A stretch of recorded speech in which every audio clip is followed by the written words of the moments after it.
Hi guys, welcome back to the Wondershare FamiSafe channel. Today we have a very special episode because we're gonna be talking about something classic, board games. Every week we try to include a game into our routine, a game night. Sometimes we play a simple game of cards, but more often than not we play a board game altogether.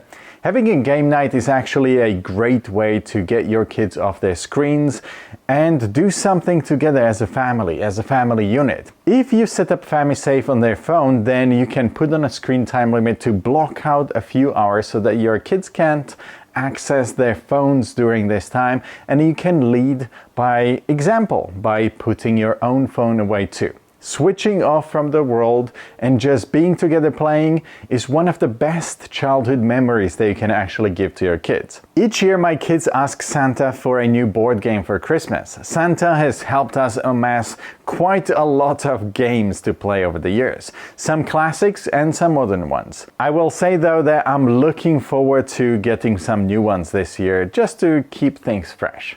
So here are my top 10 family board games for 2023. Uno.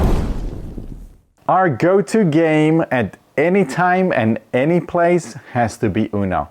We actually play a Minecraft version of Uno because, well, our kids love Minecraft. It's similar to the original game, but it has all of the Minecraft characters on the cards and the added fun of the creeper card.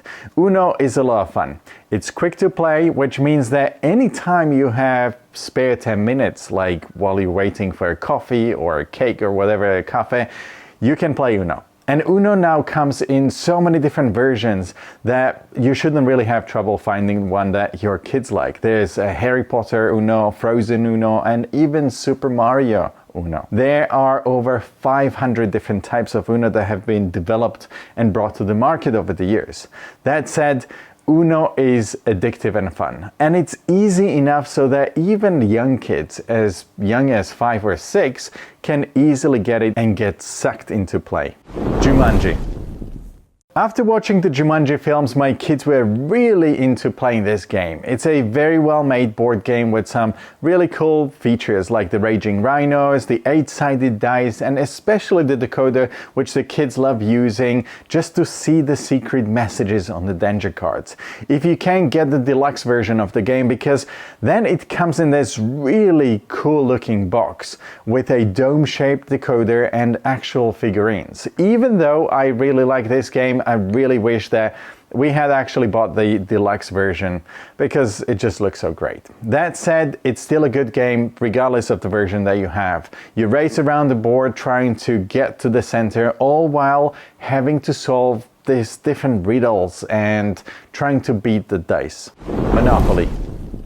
Monopoly is such a classic game that I don't really think I have to introduce it much. I don't actually think that there's anybody who hasn't come across it as a child at least once. Some people either love it, others hate it. We actually have 3 different versions of the game, and we don't even have the classic one. We have a Star Wars limited edition that my wife has had since forever, a Goonies version and a Spider-Man version. The only thing with Monopoly is that it's an all-evening affair, and we tend to put a time limit on it, otherwise it would just drag on forever and long past bedtime. So the only problem with Monopoly is that you have to limit the time or you dedicate an entire day to it. Clue Junior.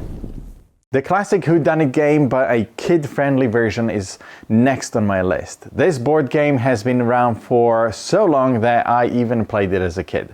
I love the fact that it's aimed at the 5+ range, so we've been playing this for several years now because both my kids have been able to enjoy playing it together. Now they're getting older, and I know that they'll be ready to enjoy the more grown-up version fairly soon. But in the meantime, there are other games that they can already enjoy that are not specifically aimed at kids, such as Risk. This is one of the newest additions to our game nights, and it has been a big hit. It does say that the age is 10+, but my 8-year-old son actually won against me and my older son, so I think if you play them according to the rules and you bend them a little here and there, then you shouldn't really have a problem. There's also a junior version for 5+ that you can buy instead. The basic premise of the game is conquering all of your opponent's countries. It's a game of strategy and forward planning, so that's probably why they suggest an older age range. If your kids love chess, then they'll probably like Risk too. Even if they don't like chess though, they will actually enjoy Risk, or there's the possibility. I mean, look at my youngest son, Ty. He loves Risk and he doesn't really enjoy chess that much. Labyrinth. Labyrinth is a great game for a family.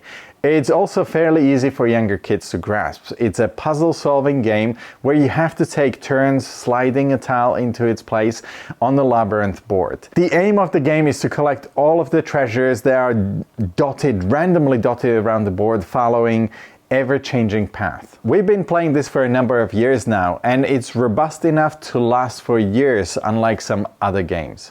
Dungeons and Dragons: The Adventure Begins.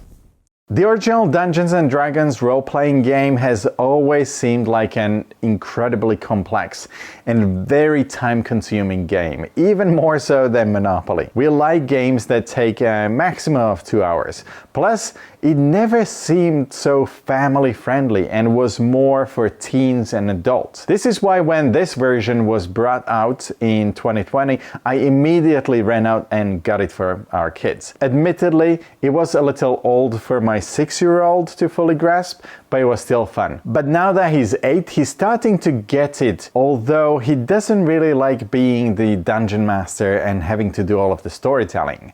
They usually leave this part to me. But it's a great storytelling fantasy game. It's cooperative, so we all play together rather than against each other.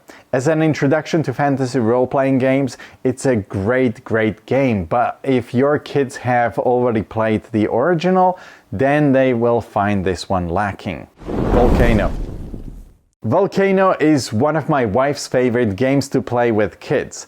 It's a fast-paced, race against the clock kind of game, and it's great for boredom busting for half an hour. Players race to move their gemstones from the top of the mountain to the bottom and into their own little lifeboats.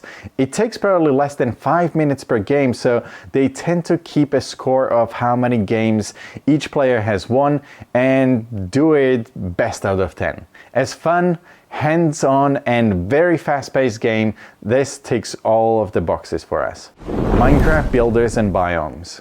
My eldest son, Enzo, insisted I include this game in the list. He's a complete Minecraft fanatic, so being able to engage him away from the screen with something that he actually loves is a big win for me. Of course, it's not the same as the digital game. Not really in any way. But the whole design of it is a good complement to it. It's easy to set up, easy to learn, and easy to play. Although it can take around 45 minutes to an hour to play a single round, so be warned. Zombie Kidz. This game has it all. It's a legacy game, which means that your characters evolve as the game progresses, with your characters gaining new powers or the zombies gaining new strengths each time you play. It also has everyone playing cooperatively, so we work together to keep the zombies out rather than just being a winner and inevitably a loser. The rules can be a little bit difficult for younger players to grasp, but once you start playing, it's fairly simple. It also only takes around 10 to 15 minutes to play, so it's perfect if you don't have a lot of time on your hands. And don't worry about the zombie theme. The artwork is especially aimed at younger kids, so there will definitely be no nightmares after playing this one. And what game are we most looking forward to getting this year from Santa? Disney Villainous. This game looks great. It's consistently getting great ratings and reviews from people all around the world, and I'm really hoping that kids are going to love it. Playing a villain instead of a hero has a certain appeal for adults and kids alike. In fact, my youngest is all about villains. So what games are you guys playing? What are your favorite games? Hit me up in the comments below and let me know what you think about my list. And if you got good vibes from it, then don't forget to give us a big thumbs up and subscribe to the channel. It's going to help us a lot, and we'll know that you love the content that we're producing. Until next time, bye!